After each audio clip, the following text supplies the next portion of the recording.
If we think of identity as the places, people and things with which we identify, we can see that it's really about just one thing. I've supported Wales for as long as I can remember, but outside of football, I sometimes describe myself as a Welsh, Indian, South African, Dutch Londoner. Of course, those of us who can remember the Tebbit test of the 1990s will know that you can sometimes put too great an emphasis on which team someone supports. It's better for everyone when identities are chosen rather than coerced.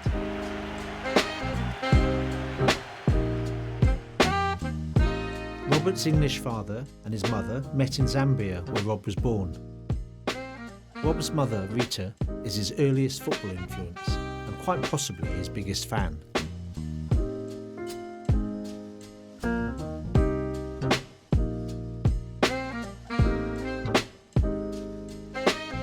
I love this. So who put this together? So my mum used to keep all the paper cuttings and all the reports from the newspapers. So one day my sister went through all of them just to kind of put this together and cut them all out. The Wales 4, Scotland 0 down the bottom there. That was the international hat-trick against Scotland, which is a good one, a home nation to do it in. But it's just nice, shows some of the memories from the different games. Rita told me about her own football career in Zambia when Rob was very young. My father never allowed us to do like sports and stuff like that. So my late husband always encouraged me to do everything, all the sports I wanted to do. And he had in work that they were starting a football, they were making a football team. So he asked me straight to go up and join, and which I did. Among the stories Rita shared was one of her scoring a hat-trick in front of the Zambian president. She carried a news clipping of this game around with her for many years.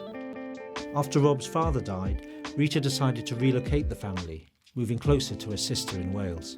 I asked her was she concerned that the move might mean that Rob and his sister might lose sight of their African heritage. Somehow, yes. But at the same time, I wanted them to know the culture of the country, which they picked up very fast.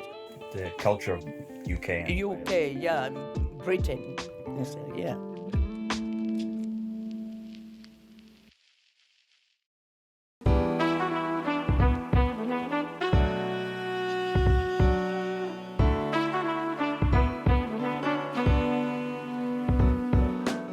Would it be fair to say that this is the place where you learnt your craft? I would say, yeah. Right here, I was one of these kids, trying to integrate myself, trying to make friends. This is the time that I become a footballer. This is where I train, this is where I kick the ball, this is where I practice.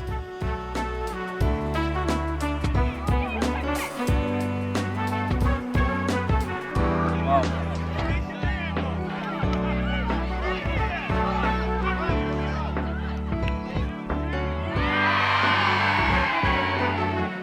If I take you back to the early 90s when you would have come here, you would have been in Wales for a year or two.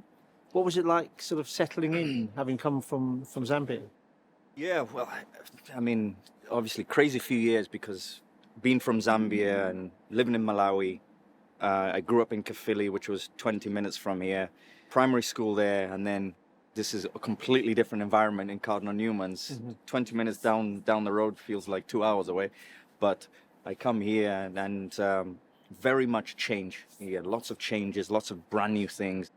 Seeing snow for the first time, things like this. So lots of things that people just don't think about day to day. But for myself, it was like you're looking around and everything is brand new. Completely different environment from Africa to South Wales. Yeah, yeah. And would you have been one of the only black children in the school at this time? Was it a diverse intake? Yeah, no diversity, really. I remember probably there's maybe one older kid in one of the older years that was black. And in my year, there was two of us. There was myself and another kid. You are, the minority. Yeah. And very much you're in that position where it's clear to see here I am growing up in Africa and lots of black kids around, and white kids as well. But you come here and everything looks different. So we've seen the sort of change in demographic of the students at the school. I'm wondering, in your time, what the curriculum was like. Was there mentions of multiculturalism and anti-racism? There's a lot of talk now about anti-racism in Welsh schools, but what about when you were here? Nothing, no outlet, no, you can go speak to this teacher, you can go speak to this coach. Yeah. There was none of that. So there was no anti-racism awareness and nothing that gave you somebody to go to. Yeah, I can remember experiencing some racism when I was at school, and it's only looking back, I think, it never crossed my mind to mention it to a teacher.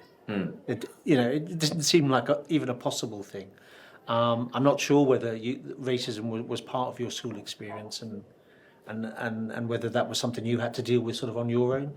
Not really in this school. I think in my primary school more is right. Where it really sticks out. When kids call you names and the interesting thing is I didn't even know what they meant or what it meant, because you're not kind of taught that. It's when you start to learn what this word means and what that word means, and that's when you're like, oh well, that's not acceptable. And also I think it comes with culture and now more people will say, well, you can talk to somebody, that you can go to here, you can say, and so you're taught to have outlets, and there's things out there for you if you would like to go down there.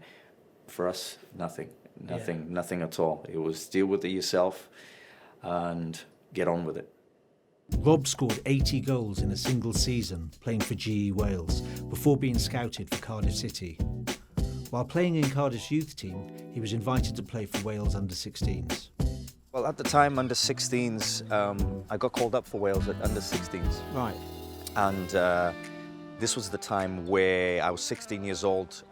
Within the first few months, I was scoring lots of goals for Cardiff City. And then under-16s, with Bobby Gould was in charge, but he was also very hands-on with the young players. So I think they said, well, he can play for Zambia, but he can play for Wales. But he hasn't played for anybody yet. He's just played for Cardiff City youth team. Bobby Gould calls me into the office and he says, listen, we want you to play for Wales. There's a camp coming up. We're going to call you up. And I had to say that, well, actually, this is not something that I'm thought about, because I was born in Zambia. Mm-hmm. But I obviously love Wales. I've grown up in Wales. Wales is home. So I'm now split. I don't actually know. I had to turn it down. So I turned down under-16s at the beginning for the first year and a half to really think about where I felt that I was going to play. Which shirt do I want to put on and be proud to represent? And listen, it could have been Zambia, it could have been Wales. Of course, it ended up being Wales because I was proud. I was like, I'm from Wales.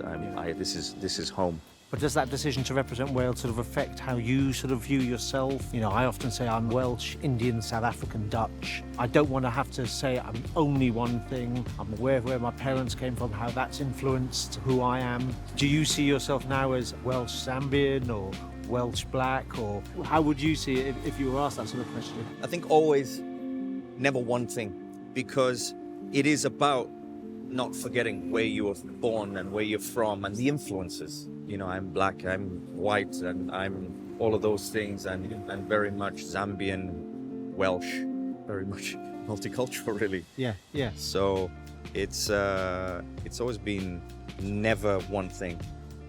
Let's talk about your debut, because to make your international debut against Germany is, there's not a bigger team in Europe that you could have been playing against. To win that game must have been something, and to be the player who scored the winner must have been unimaginable. Yeah. Especially when I'm a young 21-year-old kid. You have to prove yourself first. Then you get some minutes with the national team. That was the mentality. That was the thing, because I'm fighting with Ryan Giggs, one of the best to ever play for Wales, with Craig Bellamy, playing in the Premier League at the time, John Hartson playing in the Premier League at the time, and Nathan Blake as well. And Germany is always a great team to play up against. The players were world-class players. Then you go and score the winner against Germany.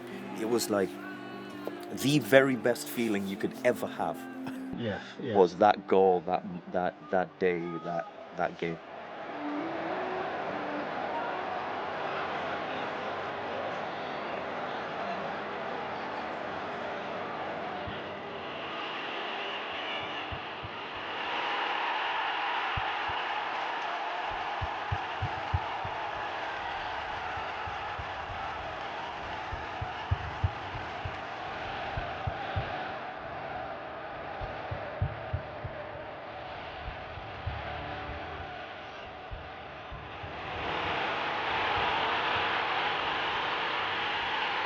When you're on this pitch at the very, very highest level and you're scoring a hat-trick and it's the pinnacle, it's the top, it always used to take me back to when I'm 12, 13, 14 years old, knowing that I'm the black player that is on the pitch, knowing that you're trying to represent but also do something special.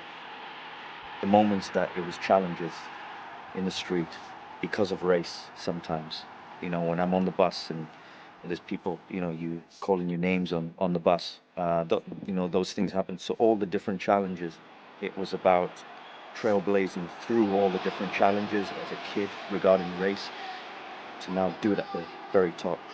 And to say it's not about race, it's not about white, black, and being racist in different ways. It was about I'm representing our country. And it's our country was the big thing.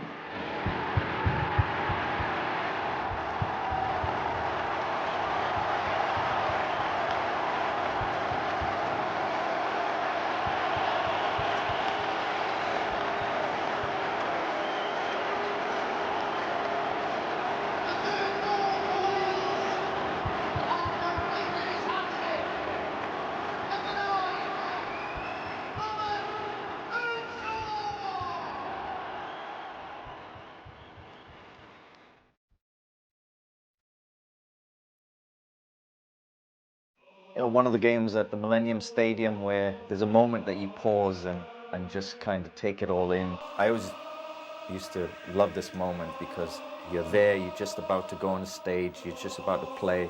It's probably the only moment in a game that you get to look out and see everybody and see how many fans are there and see the stadium, because apart from that, you're kind of always in the zone. So this is just before the national anthems get to play and before you go into battle, so to say. The national anthem, it pushes you, it makes you feel you have to do something for the country. Especially the Welsh national anthem as well. Get touched. Yeah, so powerful, so strong, and you just felt proud to be out there with the shirt on, to be able to take in that national anthem. Oh, he's done well. Yeah. He's done well. As a Wales fan, I'm delighted that Robert Earnshaw chose Cymru, and many of us will have great memories of seeing him in the red shirt. The national football team has been so important in asserting that Wales is a country in its own right. But football's us and them narrative doesn't fit neatly for life beyond the game.